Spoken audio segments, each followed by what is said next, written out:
രാജ്യങ്ങളോടൊരു പുതിയ ആവശ്യവുമായി American president.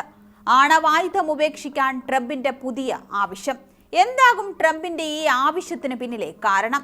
പല ചോദ്യങ്ങളാണ് ഈ ഒരു ആവശ്യത്തിന് പിന്നാലെ ഉരുത്തിരിയുന്നത്. ഇത് ട്രംപിന്റെ പരാജയഭീതിയാണോ അതോ ചതിയോ? ശത്രു രാജ്യങ്ങളെ ഒറ്റയടിക്ക് തീർക്കാനുള്ള അമേരിക്കയുടെ കുതന്ത്രമോ? കൂടെ നിർത്തി ചതിക്കുന്നതും വെടക്കാക്കി തനിക്കാക്കുന്ന തന്ത്രമോ ട്രംപ് ഇപ്പോൾ നടപ്പാക്കുക?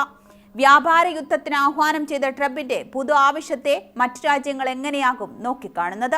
ആണവായുധം ഉപേക്ഷിക്കാനുള്ള ട്രംപിന്റെ അടവ് സ്വന്തം രാജ്യത്തിന്റെ പ്രതിരോധ ചെലവ് വെട്ടിക്കുറച്ച് ആഭ്യന്തര കാര്യങ്ങളിലേക്ക് തിരിച്ചുവിടാനാണോ അമേരിക്കയുടെ തലവന്റെ കുറുക്കൻ ബുദ്ധി? ഇതെന്നും അറിയേണ്ടതുണ്ട്. വിശദമായി നോക്കാം എന്താണ് ട്രംപിന്റെ ആവശ്യത്തിന് പിന്നിലെന്ന്. ആയുധ മത്സരത്തിൽ ഏർപ്പെടുന്നതിന് പകരം ആണവായുധങ്ങൾ ഉപേക്ഷിക്കാൻ ലോകരാജ്യങ്ങളോടാണ് ഡൊണാൾഡ് ട്രംപിന്റെ ആവശ്യം. മാധ്യമപ്രവർത്തകരോട് സംസാരിക്കവെയാണ് ട്രംപ് ഇത്തരത്തിൽ പ്രസ്താവന നടത്തിയത്. ആണവായുധ മത്സരങ്ങൾ പാഴായി പോകുമെന്നും പുതിയ ആണവായുധങ്ങൾ വികസിപ്പിക്കുന്നതിന് യുഎസിന് കാരണങ്ങളില്ലെന്നും കഴിഞ്ഞ മാസം ട്രംപ് പറഞ്ഞിരുന്നു. ആണവായുധങ്ങൾക്ക് വേണ്ടി ചിലവഴിക്കുന്ന തുക മറ്റും കാര്യക്ഷമമായ കാര്യങ്ങൾക്ക് വേണ്ടി ഉപയോഗിക്കാൻ കഴിയുമെന്നും അന്ന് ട്രംപ് കൂട്ടിച്ചേർത്തു. റഷ്യയും നാറ്റോയും തമ്മിലുള്ള സംഘർഷത്തിനൊപ്പം ചൈനയുമായുള്ള യുഎസിന്റെ വ്യാപാര യുദ്ധം കൂടി വർദ്ധിച്ചു വരുന്ന സാഹചര്യത്തിലാണ് ട്രംപിന്റെ നിലവിലത്തെ പ്രസ്താവന പുറത്തുവരുന്നത്. കൂടാതെ ഈ തന്ത്രത്തിന് പിന്നിൽ മറ്റൊരു ലക്ഷ്യമുണ്ട്. അതാണ് അമേരിക്കൻ പ്രതിരോധ ചെലവ് വെട്ടിക്കുറയ്ക്കുന്നതിനും ഫണ്ടുകൾ ആഭ്യന്തര മുൻഗണനകളിലേക്ക് തിരിച്ചുവിടുന്നതിനുമുള്ള ട്രംപിന്റെ തന്ത്രങ്ങളുടെ ഭാഗമാണ് ഈ പ്രസ്താവനകളെല്ലാം തന്നെ. സൈനിക ബഡ്ജറ്റുകൾ ഗണ്യമായി കുറയ്ക്കുക എന്ന ലക്ഷ്യത്തോടെ റഷ്യൻ പ്രസിഡന്റ് വ്ളാഡിമിർ പുടിനുമായും ചൈനീസ് പ്രസിഡന്റ് ഷീ ജിൻപിങ്ങുമായും ചർച്ചകൾ ആരംഭിക്കാനും ട്രംപ് നിർദ്ദേശിച്ചിരുന്നു. ആണവ നിരായുധീകരണ ശ്രമങ്ങൾ പുനരാരംഭിക്കാനുള്ള ട്രംപിന്റെ ആഹ്വാനത്തിൽ ചില വിദഗ്ധർ ഇതിനോടകം സംശയം പ്രകടിപ്പിച്ച് രംഗത്തെത്തിയിട്ടുമുണ്ട്. റിപ്പോർട്ടുകൾ പ്രകാരം ആണവ ആധുനികവൽക്കരണ പരിപാടികൾക്കായി അമേരിക്ക ഇതിനകം പ്രതിവർഷം $75 ബില്യൺ ചിലവഴിക്കുന്നുണ്ട്.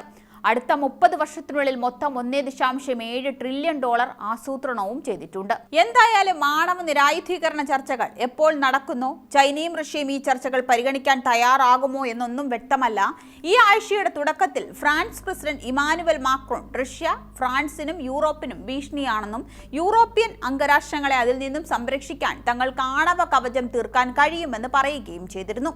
റഷ്യ അദ്ദേഹത്തിന്റെ പ്രകോപനപരമായ പ്രസ്താവനയെ അപലപിക്കുകയും ചെയ്തു.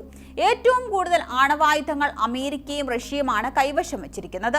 4-5 വർഷത്തിനുള്ളിൽ ചൈനയ്ക്കും തുല്യ അളവിൽ ആണവായുധങ്ങൾ ലഭിക്കും. ട്രംപിന്റെ ആദ്യ ടേമിൽ 1987 റൊണാൾഡ് റീഗനും മിഖായൽ ഗോർബച്ചേവുമായി ഒപ്പുവെച്ച ഇന്റർമീഡിയറ്റ് റേഞ്ച് ന്യൂക്ലിയർ ഉടമ്പടി പിൻവലിച്ചിരുന്നു. യുഎസിന്റെ ഈ നടപടി ഉടമ്പടി ലംഘനമാണെന്ന് റഷ്യ അപലപിക്കുകയും ചെയ്തു. 2023 നാറ്റോയുമായുള്ള സംഘർഷം ചൂണ്ടിക്കാട്ടി ബെലാറസിൽ തങ്ങളുടെ ആണവായുധങ്ങൾ വിന്യസിക്കുമെന്ന് റഷ്യ പ്രകടിപ്പിച്ചിരുന്നു. ഒരു വർഷത്തിനു ശേഷം പ്രസിഡന്റ് വ്ളാഡിമിർ പുടിൻ റഷ്യയുടെ ഔദ്യോഗിക ആണവ സിദ്ധാന്തം പരിഷ്കരിച്ച് ആണവായുധങ്ങൾ ഉപയോഗിക്കുന്നതിനുള്ള പരിധി കുറച്ചു. യുഎസ് ആദ്യം ആണവ പരീക്ഷണങ്ങൾ നടത്തിയാൽ തങ്ങളും പുനരാരംഭിക്കുമെന്ന് റഷ്യ മുന്നറിയിപ്പ് നൽകി. ഇതെല്ലാം അടുത്തൊരു യുദ്ധം മുന്നിൽ കണ്ടാണെന്ന് ഉറപ്പിക്കാം. എന്നാൽ റഷ്യ ഇപ്പോൾ അമേരിക്കയെ വരുതിക്ക് കൊണ്ടുവന്നിരിക്കുകയാണ്. മുന്നറിയിപ്പുകളെല്ലാം മുന്നിൽ കണ്ടുള്ള നീക്കമാണ് ഇത്. അമേരിക്കയും റഷ്യയും ഇപ്പോൾ ഉണ്ടാക്കിയെടുത്ത സൗഹൃദം തന്നെയാണ് ഉക്രൈനെതിരെ അമേരിക്കയെ തിരിച്ചതും. ശത്രുക്കളെ മിത്രമാക്കിയാണ് ട്രംപ് ഇപ്പോൾ മുന്നോട്ട് പോകുന്നത്. ഇറാനുമായി ചർച്ചയ്ക്ക് തയ്യാറാണെന്ന് ട്രംപ് പറഞ്ഞതും ഇതിനുള്ള ഉദാഹരണമാണ്. അവരെയെല്ലാം വരുത്തിക്ക് നിർത്തുന്ന തന്ത്രം മെനയുകയാണ് ട്രംപ്. കൂടാതെ ജനുവരിയിൽ യുഎസ് തങ്ങളുടെ യൂറോപ്യൻ താവളങ്ങളിൽ ന്യൂക്ലിയർ ബോംബുകൾ വിന്യസിക്കുമെന്നും പ്രഖ്യാപിച്ചിരുന്നു.